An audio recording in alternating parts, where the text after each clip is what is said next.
no, sa atin.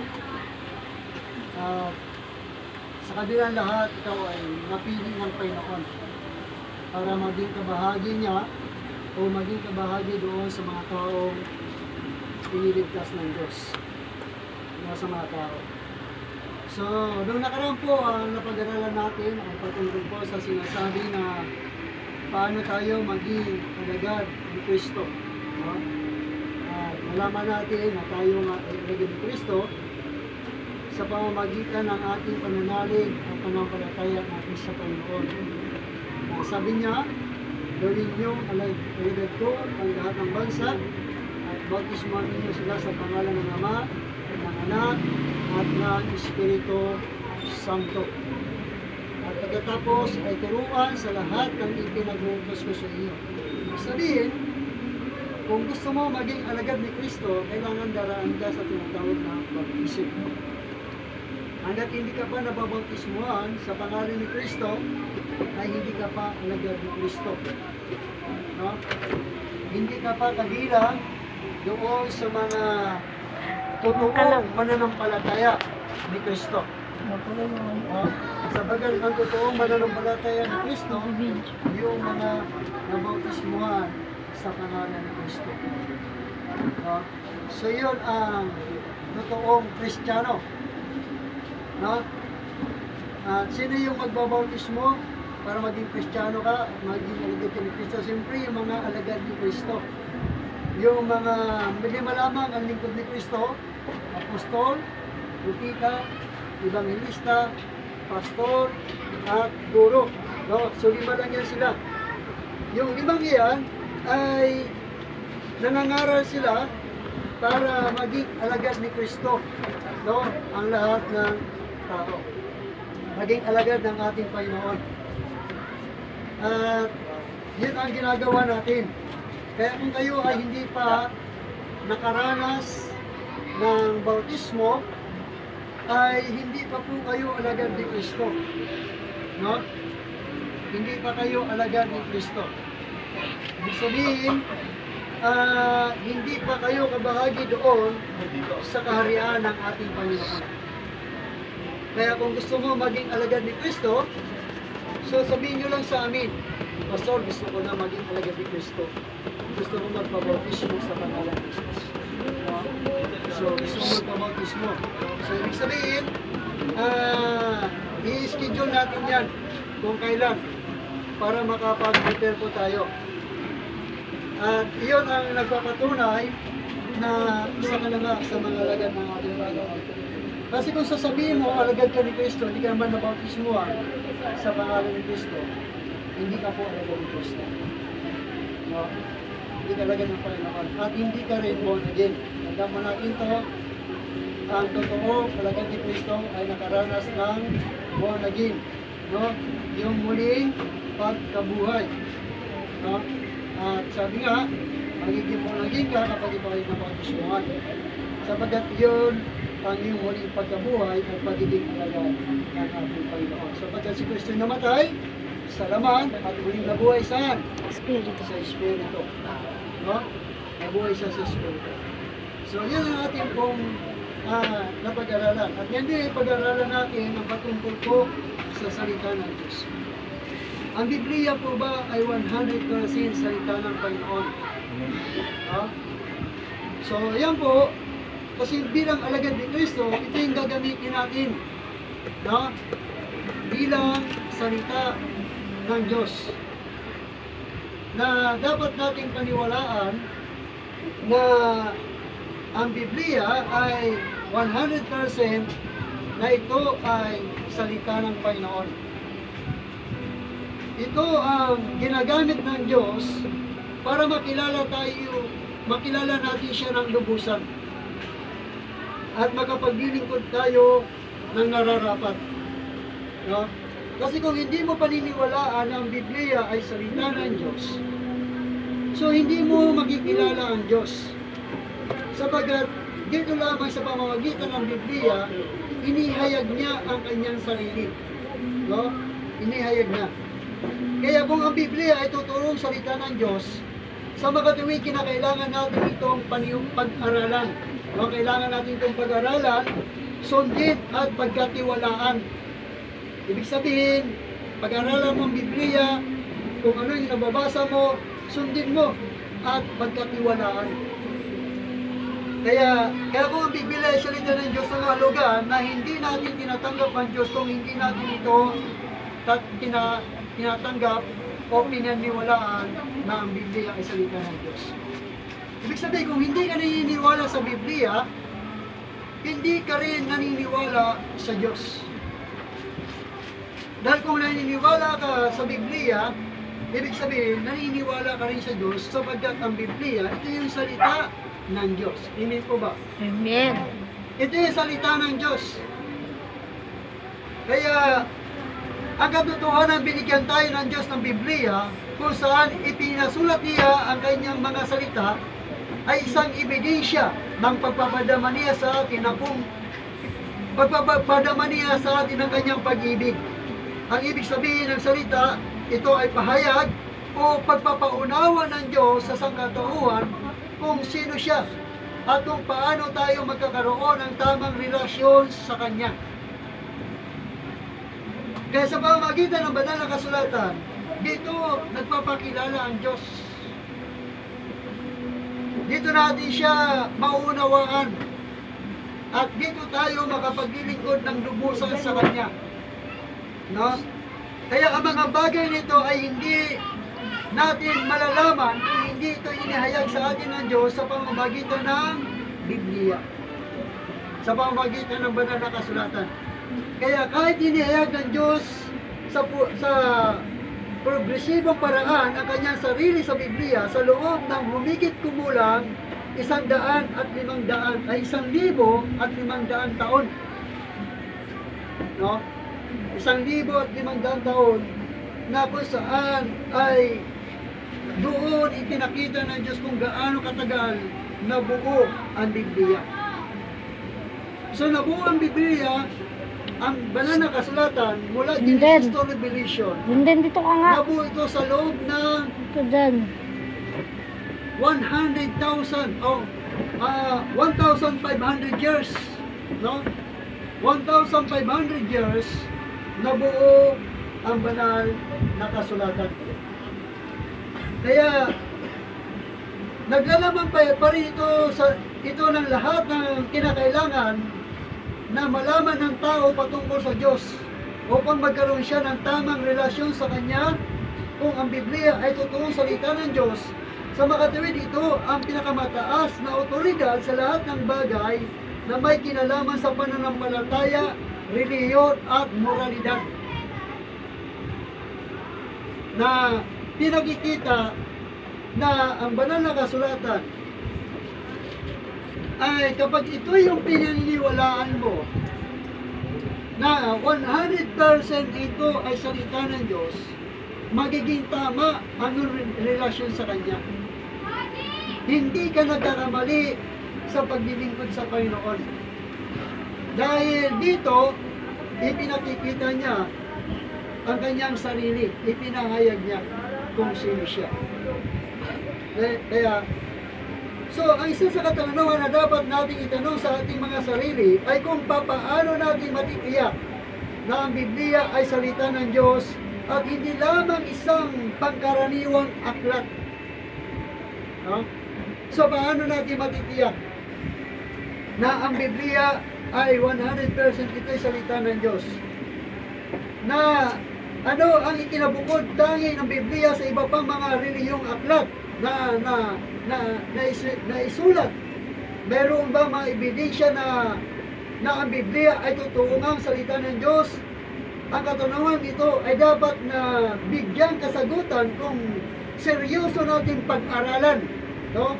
Seryoso natin pag-aralan ang pag-angkin ng Biblia sa kanyang sarili na ito ay totoong salita ng Diyos, banal, inspirado at sapat sa lahat ng bagay na may kinalaman sa pananampalataya.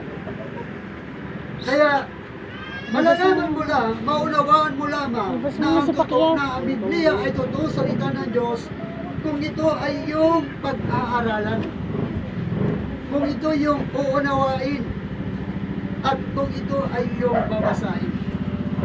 Sabagat ang Biblia mismo nagsabi na mapalad ang isang tao kapag ikaw ay nagbabasa ng aklat na ito. Ang sabi doon sa Pahayag chapter 1 verse 3, ganito ang sinasabi ng banal na kasulatan. Now, sa Pahayag chapter 1 verse 3, ito ang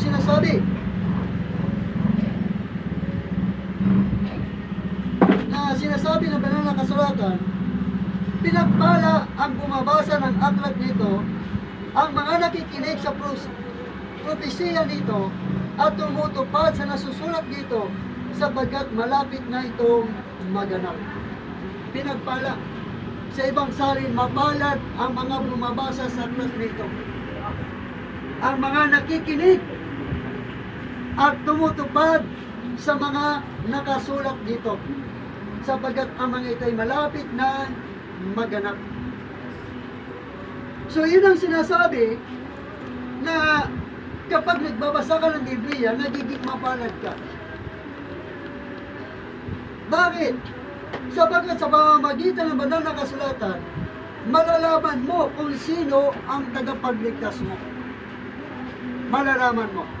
Ang sabi ron sa 1 Timothy chapter 3, verse 15 to 17, ito ang sinasabi ng banal na kasulatan. Ang sabi niya, mula pa sa pagkabata, alam mo na ang banal na kasulatan ay nagtuturo ng daan ng kaligtasan sa pamamagitan ng pananalig kay Kristo Jesus. Lahat ng kasulatan ay kinasiyan ng Diyos at magagamit sa pagtuturo sa katotohanan, sa pagbubulaan sa maling aral, sa pagtutuwid sa likom gawain, at sa pag-akay sa matuwid na pamumuhay. Sa gayon, ang lingkod ng Diyos ay magiging handa sa lahat ng mabubuting gawain. Sa mabubuting gawain. So doon na sinasabi na banal na kasulatan, hindi ka lang magiging mapalad, kundi magiging malalaman mo kung sino yung tagapagligtas mo.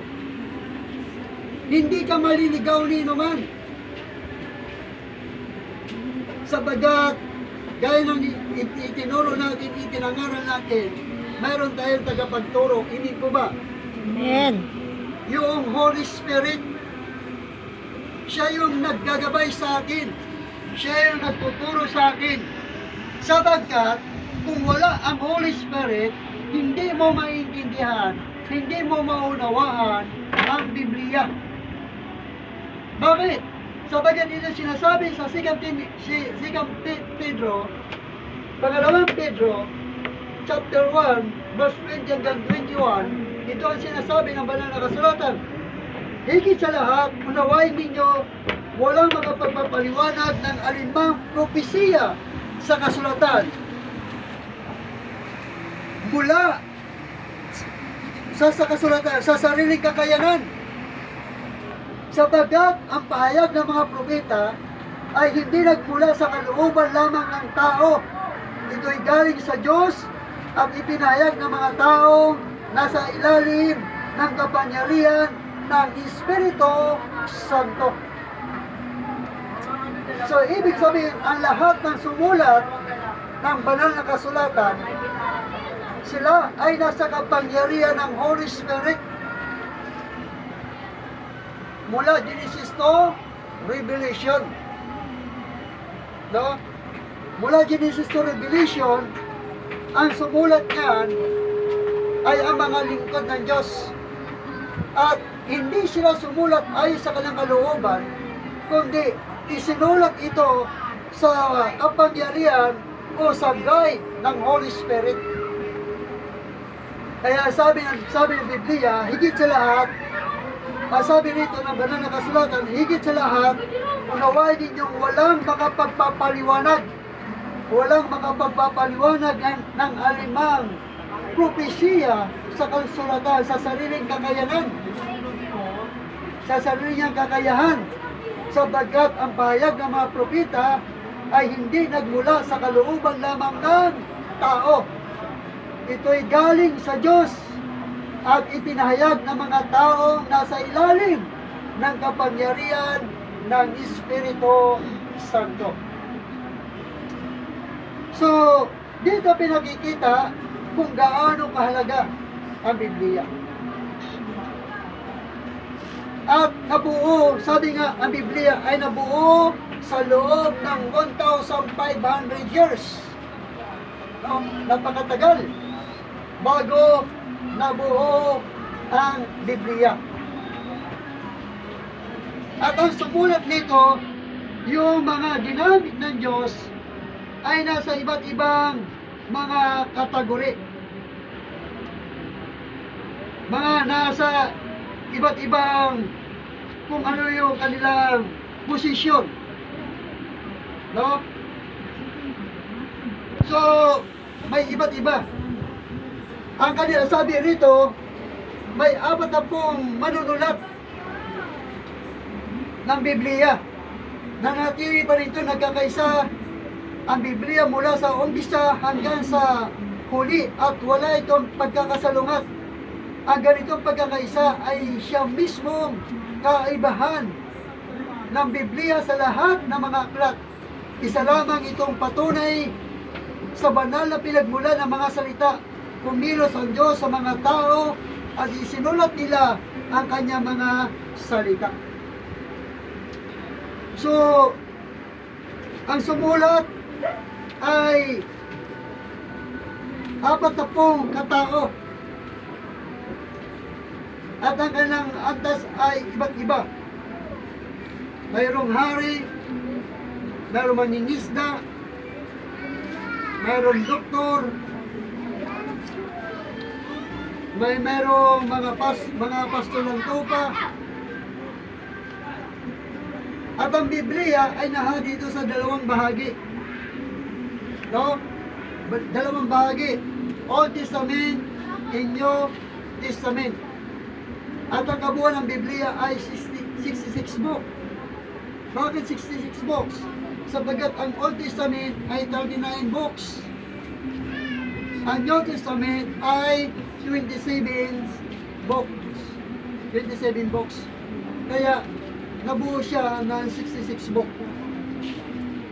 So yan ang kabuuan ng Biblia. At dahil buo ng Biblia, hindi na siya pwedeng dagdagan, hindi na siya pwedeng bawasan ni naman. Sabagat ito sinasabi ng Payag, chapter 22, verse 18. No? Ang Payag, chapter 2, verse 18, ito sinasabi, ako si Juan ay nagbibigay ng babala sa sinumang makakarinig sa mga propesiya na nasa aklat na ito. Sa sinumang magdagdag sa alinman ng aklat na ito, ay dinagdag din ng Diyos sa kanya ang mga salot na nakasulat dito. Ang sino na mag-alis ng anuman sa mga salita ng aklat ng propesiyang ito, ay alisin ng Diyos ng karapatan makibahagi sa bunga ng punong kahoy na binabanggit ng punong na nagbibigay buhay sa banal na lungsod na binabanggit dito. Ibig sabihin, ang Biblia ay hindi mo na ito pwedeng dagdagan, hindi mo na ito pwedeng bawasan. Sabagat ito ay buo na. Nabuo ito sa loob ng 1,500 years. Hindi po ba? Ganon katagal na buo ang Biblia. Ganon katagal. Kaya inakikita lang na kung paano natin maunawaan ang salita ng Diyos. Kung paano natin ito intindihin. Kaya dito, pinakikita ng Biblia kung paano mo siya maunawaan. No, ang kailangan mo lang pag-aralan, basahin, para maintindihan mo ng lubusan kung ano ang ipinahayag sa atin ng Diyos. Kung ano ang ipinahayag sa atin ng Diyos. Kaya dito, sinasabi ng banal na kasulatan na ano pa ang matututunan natin kung patuloy nating pag-aaralan ang Biblia. Ano ba ang malalaman natin sa Biblia kung ikaw at ako ay patuloy mong basahin ang banal na kasulatan at paniwalaan na ito ay salita ng Diyos? So dito, una, kapag binabasa mong Biblia, malalaman mo na nilikha ng Diyos ang langit at ang lupa o ang lahat ang nanarito sa mundo, maging araw, buwan, at mga bituin. Yan ay nilikha ng Diyos sa loob ng 6 na araw. No? 6 na araw. Ang sabi doon sa Genesis chapter 2 verse 1 to 4, na sinasabi ng Biblia, nilikha ng Diyos ang langit at ang lupa at ang lahat ng bagay na naroon. Tinapos niya nilikhain ang lahat ng ito sa loob ng 6 na araw. At siya'y nagpahinga sa ika-7 araw. Pinagpala niya ang ika-7 araw at itinuring itong banal, sapagkat sa araw nito siya'y nagpahinga matapos likhain ang lahat.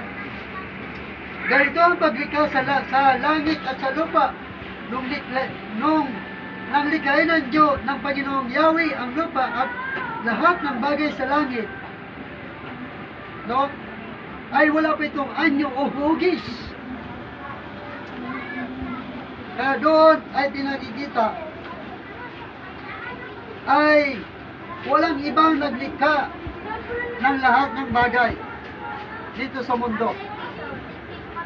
Maging araw, buwan, mga bituin, lahat ng mga halaman na nakikita mo ay sinasabi ng Biblia ay ang naglikha niyan ay ang Diyos sa loob ng 6 na araw. At yung 6 na araw na yan ay equivalent po yan ng 6,000 years, sapagkat ang isang araw sa Panginoon ay 1,000 years. Ito ang sinasabi ng 2 Peter chapter 2 verse 8 to 9. No? Sabi niya, mga minamahal, huwag ninyong kalimutan na sa Panginoon ang isang araw ay tulad ng 1,000 taon, at ang 1,000 taon ay tulad ng isang araw lamang. No? So ang 1,000 taon natin sa mundong ito ay isang araw lamang sa Diyos. At iyon ang sinasabi ng Biblia, na nilikha ng Diyos ang lahat ng bagay sa mundong ito sa loob ng 6 na araw.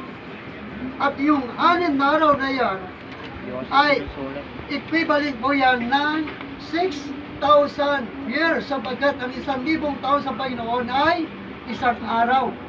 Ibig sabihin, magbibilang ka ng 1,000 taon dito sa mundo, no? At iyon ay magiging isang araw sa Panginoon. So, ganun katagal kung paano nilikha ng Diyos ang lahat ng bagay dito sa mundo. So, yun ang matututunan mo at malalaman mo kung paniniwalaan mo na ang Biblia ay salita ng Diyos. Pangalawa, kung babasahin mo at paniniwalaan mo ang salita ng Diyos, malalaman mo na matutunan mo na malalaman mo ang lahat ng hayop dito sa mundo o ano man nilikha ng Diyos.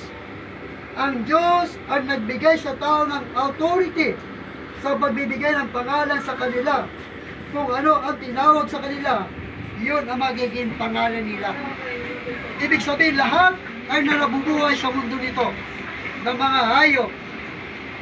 Ang nagbigay ng pangalan niyan ay walang iba kundi ang tao. Yan ay ang Diyos ang nagbigay sa kanya ng authority. Ganito sinasabi ng Genesis chapter 2 verse 18 to 19 o to 21, na sinasabi niya, matapos gawin ang lahat ng ito, sinabi ng Panginoong Yahweh, hindi mabuti na mag-isa ang tao. Bibigyan ko siya ng isang angkop na makakasama at makakatulong. Kaya mula sa lupa ay lumikha ang Panginoong Yahweh ng mga hayop sa parang at mga ibon siya ipapawid. Dinala niya ang mga ito sa tao upang ipaubaya rito ang pagbibigay ng pangalan sa mga iyon. Kung ano ang kanyang itawag, yun ang magiging pangalan ng mga ito. So doon makikita natin na lahat ng hayop na nabubuhay sa mundong ito, ang nagbigay ng pangalan ay ang mga tao. Ayon sa authority na ibinigay ng Diyos sa kanila. Kaya ang tao nga ang nagbigay ng pangalan sa lahat ng ibon, sa papawid at sa hayop, sa parang, ngunit walang isa man sa mga ito ang nagbibigay na makakasama at makakatulong niya. So ang tao ang nagbigay ng pangalan ng lahat ng hayop sa mundong ito. Kaya nagkaroon ng kubra dahil ang pinangalan sa kanya ay kubra.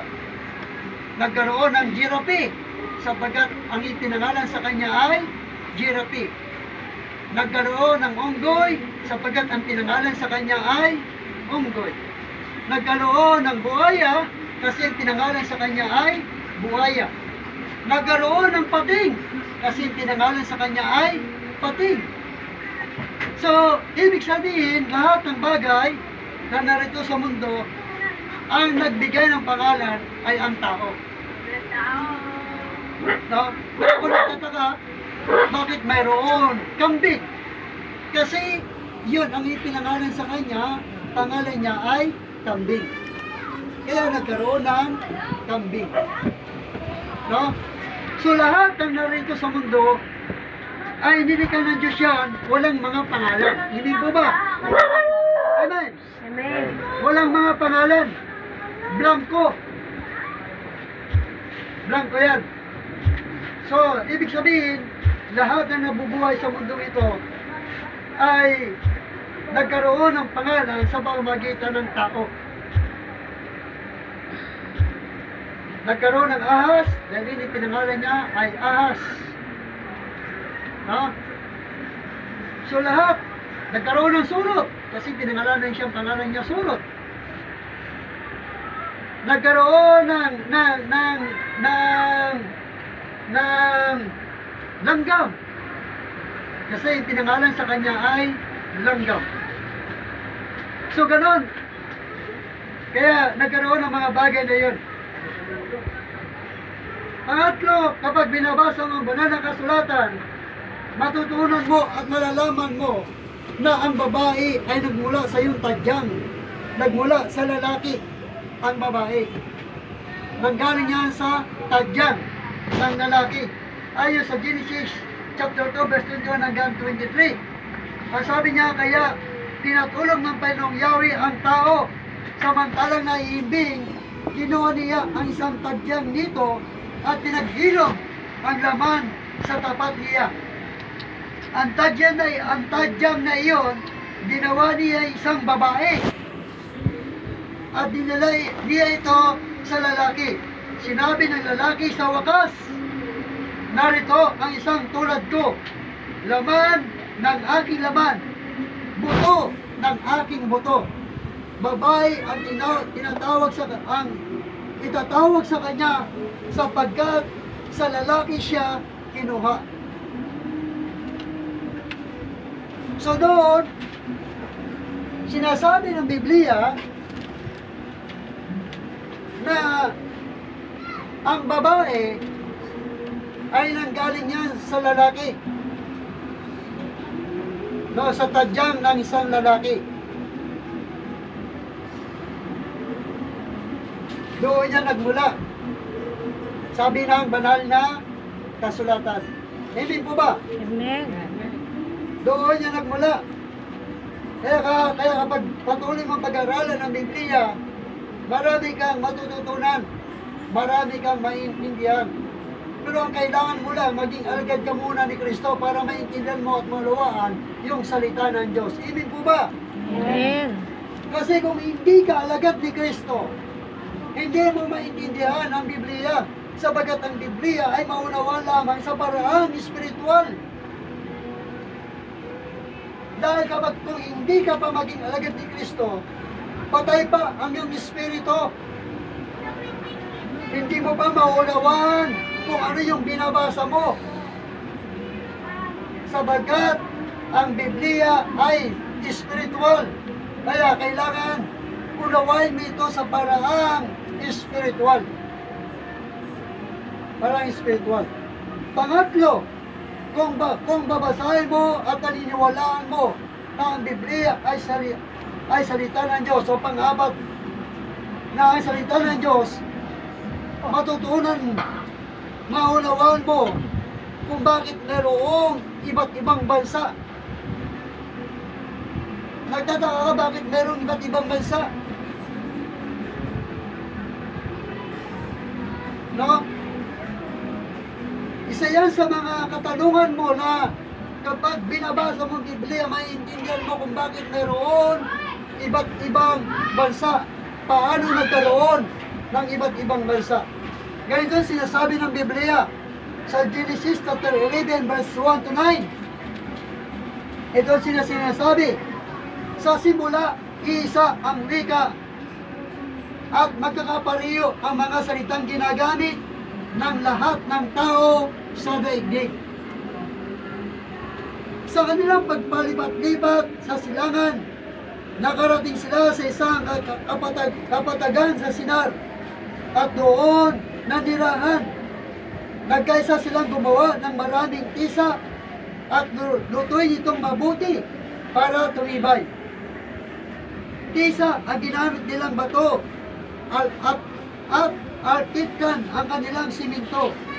Ang sinabi nila, hali kayo at magtayo tayo ng isang lungsod na may turi abot sa langit upang maging tanyag tayo at huwag na magkawatak-watak sa daigdig.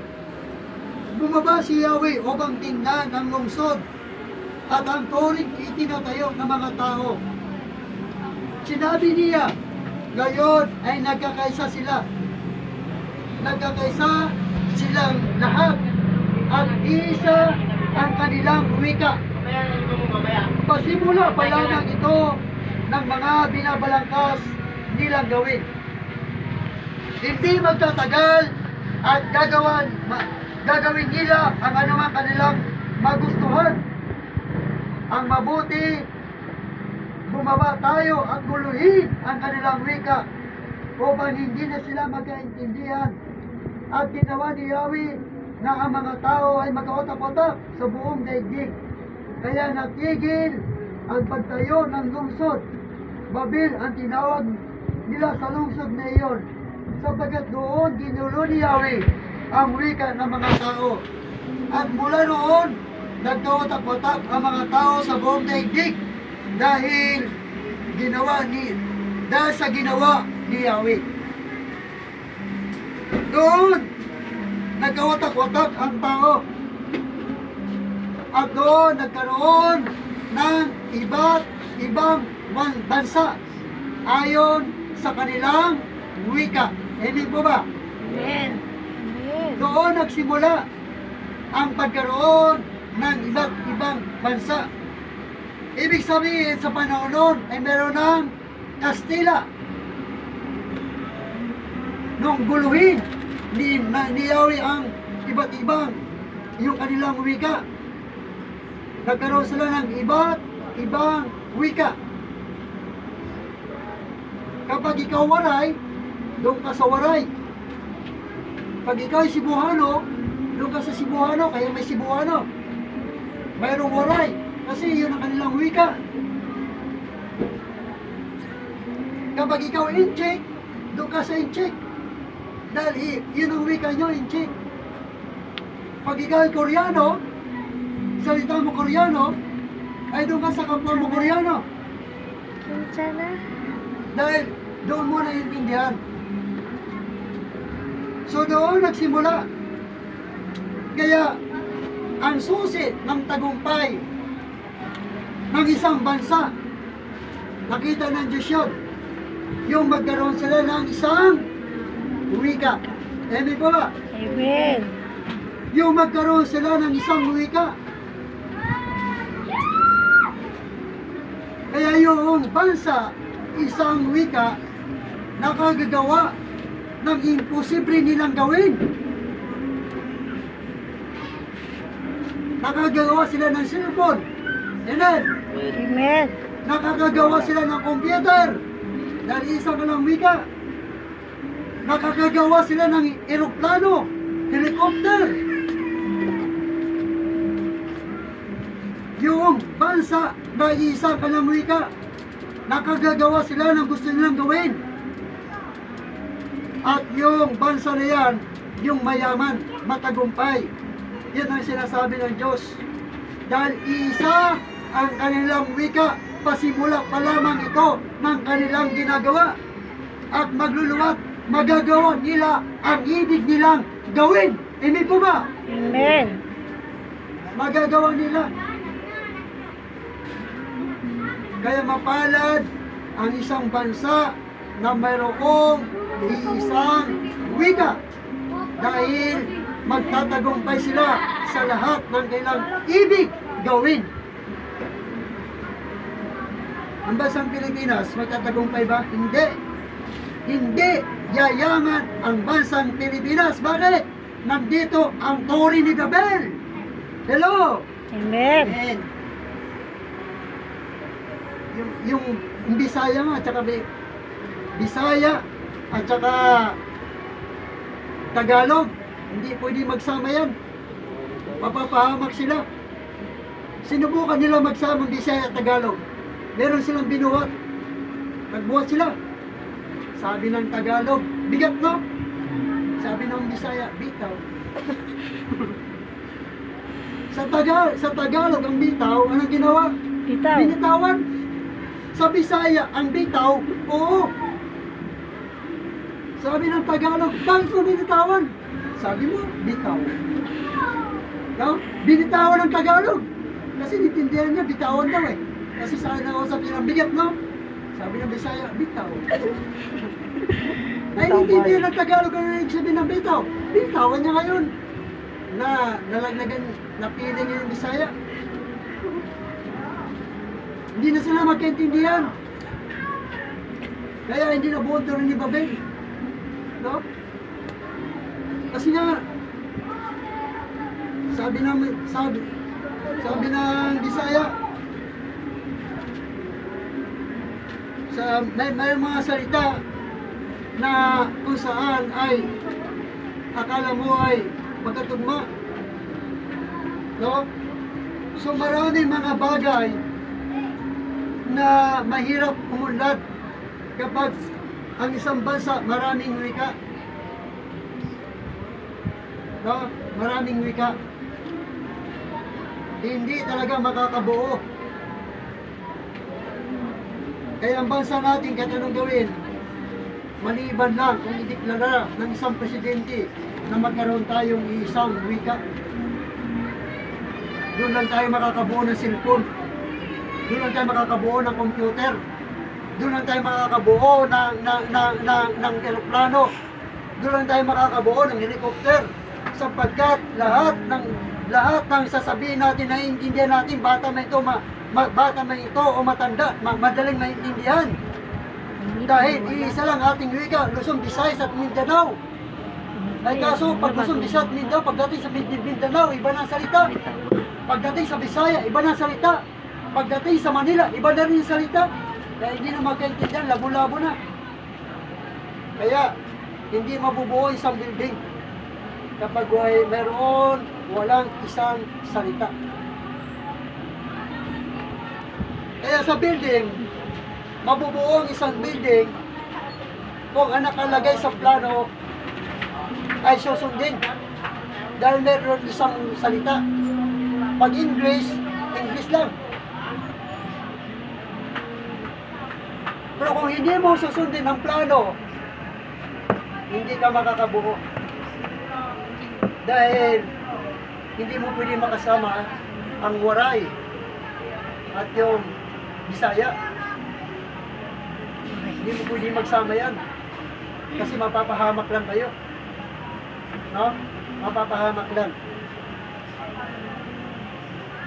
Maraming mga salita sa Pilipinas kaya mahirap umunlad. Kahit sinong presidenteng opo sa bansang Pilipinas, hindi uunlad. Alam mo kung bakit? Sapagkat nandito ang Tory na Babel. Narito ang iba't ibang wika. No? Narito. Kaya mapalad ang isang bansa na meron lamang isang wika. Tingnan mo yung yung bansa na isang wika. Maunlad sila. Bilib ako sa ibang bansa na kahit saan sila pumunta, yung salita mismo, kailan sila salita, kahit hindi mo maintindihan. Basta salita lang sila ng kanyang wika. Maintindihan mo siya o hindi, basta sinasabi niya yung kanyang sariling wika. Amen po ba? Amen. Sinasabi niya. So doon, sinasabi ng banal na kasulatan kung bakit nagkaroon ng iba't ibang wika o nagkaroon ng iba't ibang bansa dahil nagkaroon ito, ginulo ni Yahweh ang taang wika noong unang panahon. No? Ginulo niya. At nakita ni Yahweh na ang tagumpay ng isang tao dahil lamang sa isang wika. Sabi niya, isang kanilang wika, magagawa nila ang ibig nilang gawin. Magagawa nila. Kaya sabi niya, guluhin natin ang kanilang wika. Kaya doon, hindi nabuo ang Tory ni Babel. No? Hindi nabuo. Dahil hindi na sila magkaintindihan na. Hindi na sila magkaintindihan. So nagkawatak sila ngayon. Kaya doon nagsimula ang iba't ibang bansa. Panglima, kung pag-aaralan mo ang Biblia at unawain mo ito'y salita ng Diyos, malalaman mo na ang baghari na nakikita mo, sino nakakita ng baghari? Di ba?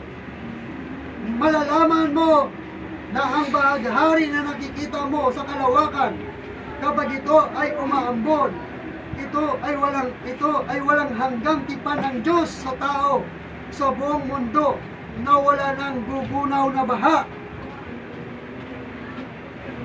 Wala nang gugunaw na baha sa mundong ito. Kapag nakikita mo yung baghari, ito sinasabi ng Genesis chapter 9 verse 8 to 17. No? Sinasabi ng Biblia, sinabi ng Diyos kay Noe at sa kanyang mga anak, ako'y nakikipagtipan sa inyo ngayon, pati sa inyong magiging mga anak. Gayon din sa lahat ng lahat ng mga bagay na may buhay sa paligid ninyo, sa mga ibon, pati sa mga mailap, maamo, mailap na hayop na kasama ninyo sa barko. Ito ang aking pagkipagtipan sa inyo. Kailanman hindi ko nalilipulin sa pamamagitan ng baha ang lahat na may buhay. Wala ng baha na gugunaw sa daigdig. Sinabi pa ng Diyos, ito ang magiging palatandaan ng walang hanggang tipan na gagawin ko sa inyo at sa lahat ng hayop. Palilitawin ko sa mga ulap ang aking bahaghari at iyan ang magiging tanda ng aking pagkipagtipan sa inyo. Tuwing magkakaroon ng ulap at lilitaw ang bahaghari, alalahanin ko ang aking pangako sa inyo at sa lahat ng hayop. Hindi ko nalilipulin sa baha ang lahat ng may buhay. Tuwing lilitaw ang bahaghari, maalala ko ang walang hanggang tipan na ginawa ko sa inyo at sa lahat na may buhay sa balat ng lupa. Sinabi ng Diyos kay Noe, ito ang tanda ng aking pangako sa lahat ng nabubuhay sa lupa. So yan yung tipan ng Diyos. Hindi ang pangkaraniwan na nakikita mo bahaghari. Hindi po ba? Amen? Hindi yan pangkaraniwan. Yan yung tipan ng Diyos sa lahat ng nabubuhay dito sa mundo. Na ang kanyang tipan, ang kanyang pangako, wala nang baha, nagugunaw sa mundong ito. Hindi yan pangkaraniwan, akala mo, yan ay baghari lang. Hindi yan pangkaraniwan. Yan yung pangako ng Diyos, tipan niya sa iyo at sa ating lahat. Na wala nang gugunaw na baha sa mundong ito. Wala nang gugunaw. Kaya, kapag nakikita mo baghari na yan, dapat pasalamat po tayo dahil totoo yung pakipagtipan sa atin ng Diyos. Amen po ba? Amen. 2,000 years ago na ang nakakalipas. Nandiyan pa rin ang baghari. Nagpapakita pa rin siya sa iyo at sa atin. Kapag yan ay umaambon. No? Lahat ng tao ay nakikita ang baghari. Panglas, kapag pinag-aaralan mo at pinaniwalaan mo ang Biblia ay salita ng Diyos, malalaman mo na ang buhay mo at buhay nating lahat sa mundo ito ay hindi nalalampas sa 120 years ang iyong buhay. Hindi nalalampas. Sabi ng banal na kasulatan, doon sa Genesis chapter 6 verse 3, sinabi ni Yahweh, hindi ko na pinahintulutan na mabuhay ng matagal ang tao. Hindi nalalampas sa 120 taon ang kanyang buhay sa daigdig. Sinabi ni Yahweh, hindi ko na pinahintulutan na mabuhay na matagal ang tao sapagkat siya'y makalaman, makasalanan, kaya hindi nalalampas sa 120 taon ang kanyang buhay sa daigdig. Kung ilang taon ka na ngayon, halimbawa, ilang taon ka na, Brad? Ilang taon ka na? Ha? 18? 13. 13. Ibig sabihin, mahaba-haba pa ang buhay mo. 107 pa yan. No? Mayroon ka pang 103 years. 103. Ha? 107. O tama, 107 Gusto pa lang. years. Matagal-tagal pa. Matagal-tagal pang buhay mo sa mundo. Kung aabot ka ron. Kasi nga, kung iyon ang babatayan mo ay matagal mahaba pa. Pero pumunta ka sa sementeryo. Kung meron ang batayan ba ng buhay mo ay pahabaan ng iyong buhay.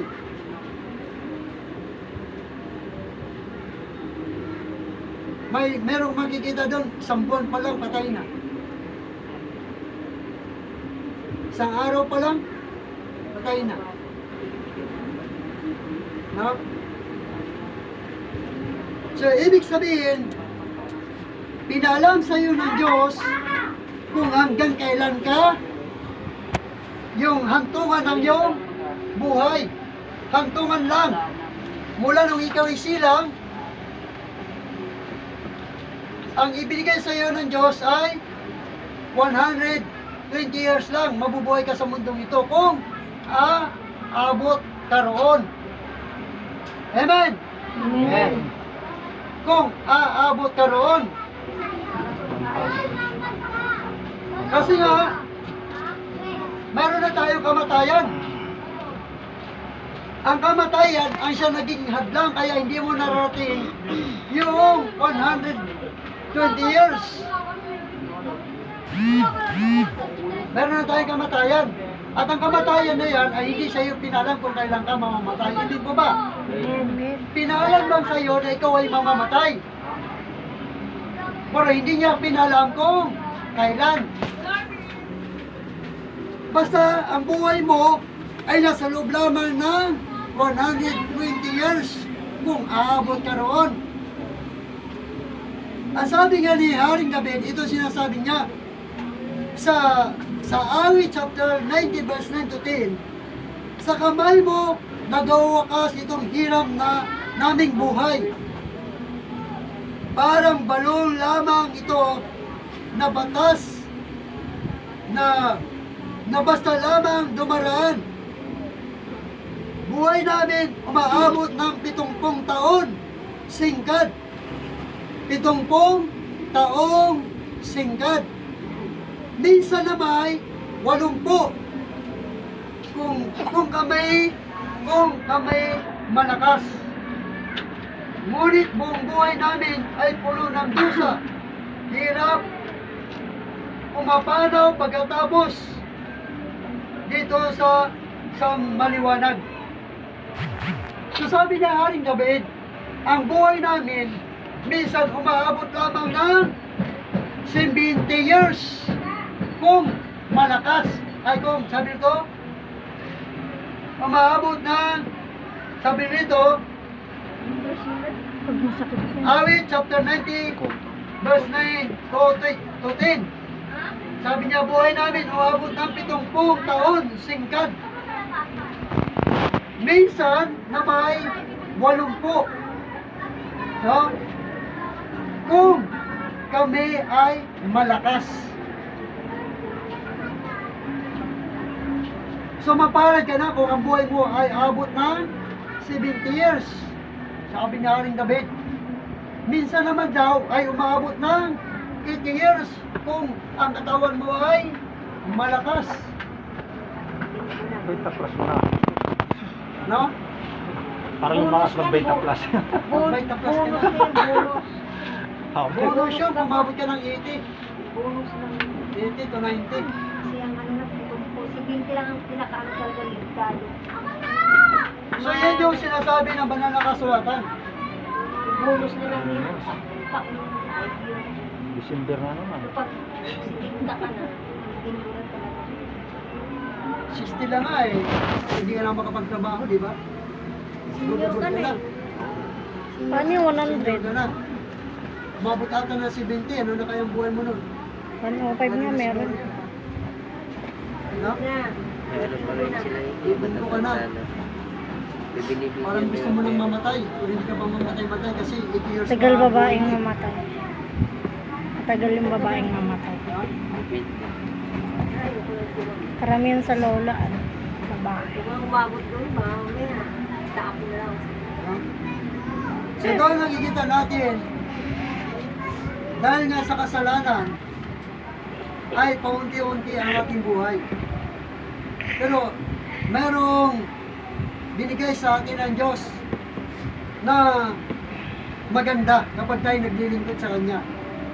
Kasi yung buhay na walang hanggan na nawala kay Adan at kay Eva, gusto niyang ibalik sa atin. Ibig ko ba? Amen! Gusto niyang ibalik sa atin na ang magiging isang araw mo ay 1,000 years. Yung magiging isang araw mo. Ibig sabihin, mabubuhay ka ng matagal sa mundo. Ibig sabihin, wala ka ng kamatayan. Lifetime na kung ikaw ay maglilingkod kay Kristo. Tapat na naglilingkod sa Panginoon. Kasi nga, hanggang tayo nabubuhay sa mundo ito, yung pangako ng Diyos na buhay na walang hanggan, hindi mapapasayo. Hindi mapapasayo yun. Kailangan muna, matapos muna yung ating buhay na itinakda sa atin ng Diyos kung kailan yan. Ibig ko ba? Amen! Kung kailan yan. Ang importante, naglilingkod ka sa Diyos. Ang importante, hindi ka nag-alinlangan na maglingkod sa ating Panginoon at hindi mo ikinahiya na sabihin sa lahat ng tao na ikaw ay born again. Ibig po ba? Amen! Ipakilala mo na born again ka. Bakit kung tanungin ka bakit ka na born again? dahil nagpag-isa ka kay Kristo, ang dating ipag-isa kay Kristo ay isa ng bagong nilalang. At yung born again na yan, yung muling pagkabuhay ng iyong espiritu. Amen po ba? Amen. Amen! Amen. Muling pagkabuhay ng iyong espiritu. Kaya naiintindihan mo ang salita ng Diyos. Naunawaan mo bakit buhay na ang iyong espiritu. At dapat tayo magpatuloy sa paglilingkod sa Diyos. Huwag mo sabihin, bata pa ako, kaya ayaw ko na maglingkod sa Panginoon. Huwag mo sabihin yun. Mapalad nga ang isang taong bata pa na nakakakilala na sa Diyos. Amen! Sabagat marami siyang magagawa. Mapalad ang isang bata o isang taong bata pang nakakilala sa Panginoon kaysa matanda na siya. Pero mapalad ang isang taong matanda na nakakilala sa Panginoon sapagkat hindi siya naabutan ng kanyang kamatayan. Amen? Amen? Amen. Hindi siya naabutan ng kanyang kamatayan. Kasi kung naabutan siya ng kanyang kamatayan na hindi siya nakakilala sa Diyos, wala siyang buhay na walang hanggan. Kaya purihin ang Diyos, nawa ay mayroon tayo naintindihan, mayroon tayo nawaan patungkol sa banal na kasulatan na ang Biblia ay 100%. Ito ay salita ng Diyos na ito ang nagtuturo sa iyo patungkol sa tamang relasyon sa Diyos. Amen? Amen. Tamang relasyon. Na ito ang guide natin, ito ang gabay natin sapagkat darating ang araw, walang mawawala po to. Mawawala to. Wala kang mababasa na ng Biblia darating ang araw. Dahil yan ay hula ni Amos. Amos chapter 8, verse 11 to 12. Na sabi ni Yahweh, pairalin ko darating ang araw, na pairalin ko ang tagutom. Sila ay magugutom, hindi sa pagkain. Sila ay mauuhaw, hindi sa tubig. Kundi ang kanilang kauuhawan ay ang aking mga salita. Pupunta sila sa Hilaga, Kanlurang Timog. Sila ay pupunta sila sa Silangan, Kanlurang Timog at Ilaga. Hilaga. Hanapin nila ang salita ni Yahweh, subalit hindi nila ito masusumpungan. Sapagkat yung Biblia na ating paniniwalaan at binabasa natin na ito'y salita ng Diyos, ito ay mawawala. Aalisin ito ng Diyos. Aalisin niya kasama ng pag-alis niya sa atin sa mundong ito. Amen? Amen. Kasama kapag inalis ka, inalis tayo, naniniwala sa salita ng Diyos, kasama sapagkat, bakit mayroong Biblia? Sapagkat ito ang pagkain ng ating espiritu. Amen! Amen. Ito yung pagkain ng ating espiritu. Amen. Ito na papabusog sa atin. Sabi ni Jesus, hindi lamang sa tinapay nabubuhay ang tao, kundi sa bawat salitang namumutawi sa bibig ng Diyos. Amen. Kaya hanggat nandito tayo, narito ang salita ng Diyos. Dahil ito ang nagpapalakas sa ating espiritu. Kaya purihin ang Diyos, purihin ang Panginoon sa habang ito, nawa ay meron tayong intindihan, meron tayong nawaan patungkol sa salita ng Panginoon.